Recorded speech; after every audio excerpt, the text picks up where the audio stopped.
Cheers to the best memories.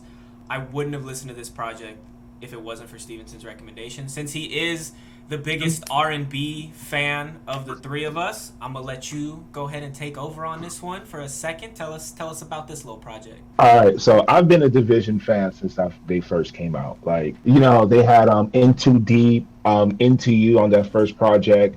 And then the last project, I didn't like the last project, A Moose to Her Feelings. I thought it was very much a slow burn and really too slow for my taste. But this one, they tap into that 90s R&B feel and reinvented it into something more modern and enjoyable to listen to. Where it's not that slow, boring, singing the rain, baby, I want you back. There's some animation here between them and Ty Dolla Sign. Ty Dolla Sign is like, I don't care what anybody says. He's He smooth. he's smooth. He is basically like he can do everything from being your background singer to your ad lib person to your chorus to your post bridge specialist to your producer to a songwriter. He does everything. Yeah. If Ty Dolla Sign's on a record or has helped out with a record, it's fire.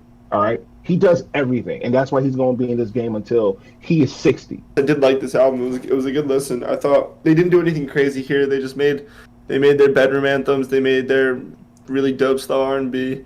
Yeah, Stevenson, Dom's really resonating with that I was one. gonna say a lot of people gonna get pregnant because of this album. Okay, yeah. All right. All right. In terms of Plan the B R&B, we see a cell boost. Don't worry. but yeah, this is like on that vibe of just like those slow, like feels songs. The transitions on this one. Oh my god, Very God. they are so smooth. The transitions So are smooth. solid. There was like certain times when I was like, there were certain songs that I wanted to skip, listening through it. But I was like, then I'm but like by the first three songs, I was like, okay, these transitions are so good. Why the fuck would I skip any of them?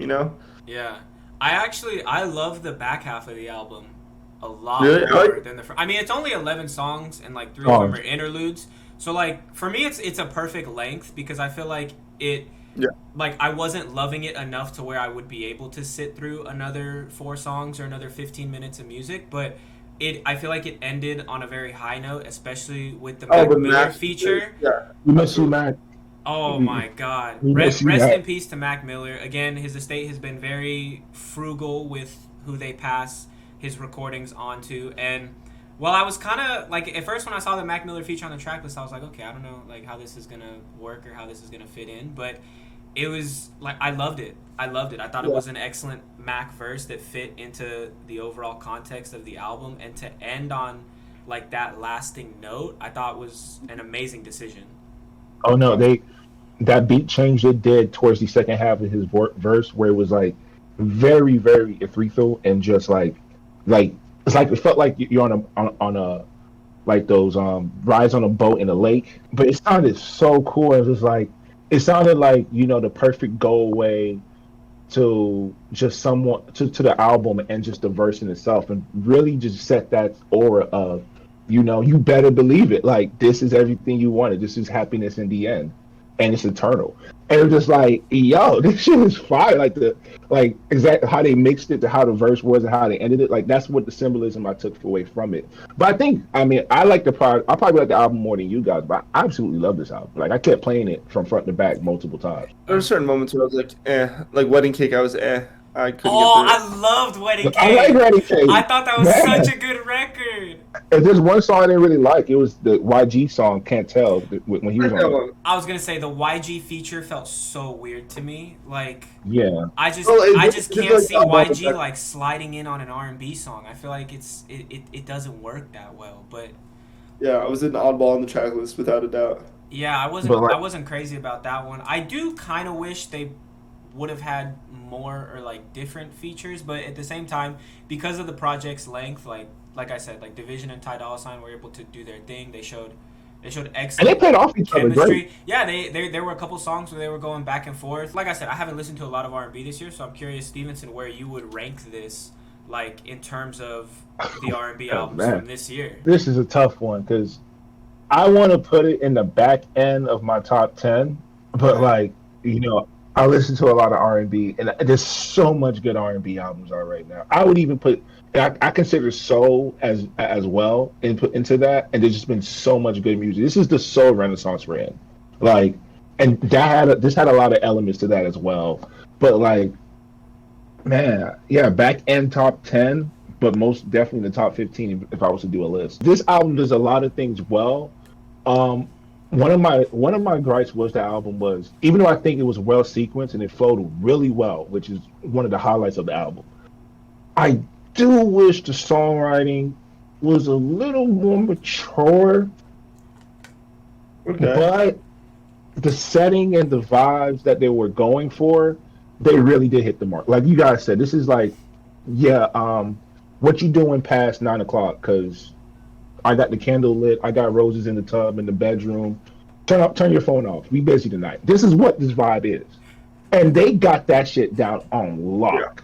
I just want to say, Toxic Kings, stand up, because Ty Dolla Sign's Rude Interlude is the best Toxic King song.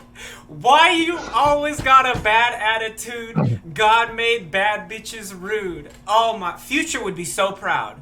Future is smiling when he listens to that. Straight up. This album gave you that, bro. Like, you put some of these songs on a playlist for like a girl you're interested in, or even a boy you're interested in. We feel like we want this on our end of the year list. Cheers to the memories, Dvsn, and Ty Dolla Sign.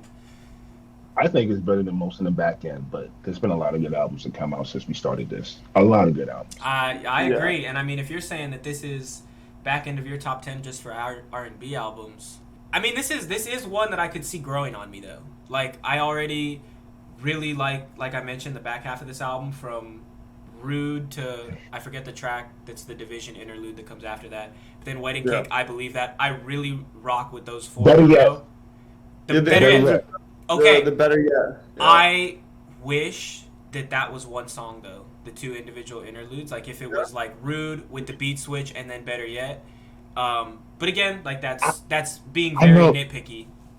I know they did it. Somebody did this before, but it reminded me of Drake and Future project where they had Jersey and 30 for 30 freestyle, where they just had that one song each on their own. Yeah, the last couple tracks. Yeah, and I like that. Yeah. I'm not feeling this for my year-end list. Personally, if you guys like feel like it's necessary to push on the list, I really would put up a fight, because we're all going to agree on the same list come the end of the year for the top albums of the year.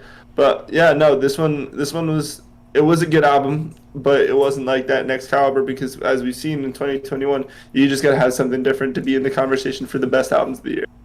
You got to bring it if you want our cosign. Straight up. Hey, look, all I know is this album is better than, I mean, this is one of the better albums to be reviewed in my opinion. So it's like, if it doesn't make it, it's not because it was bad, y'all. If you listen to it, you're going to love it. It's not because it was bad. Welcome to the Traklife YouTube channel. We are the New Music Release Club. I am Dom. I'm Aiden. And I'm Stevenson. Here's the links at the bottom of the YouTube page. Subscribe and check out more content from the Music Release Club. Yeah, check out our album reviews. We also got live sessions, raw stream, all that good stuff right here on the Traklife YouTube page.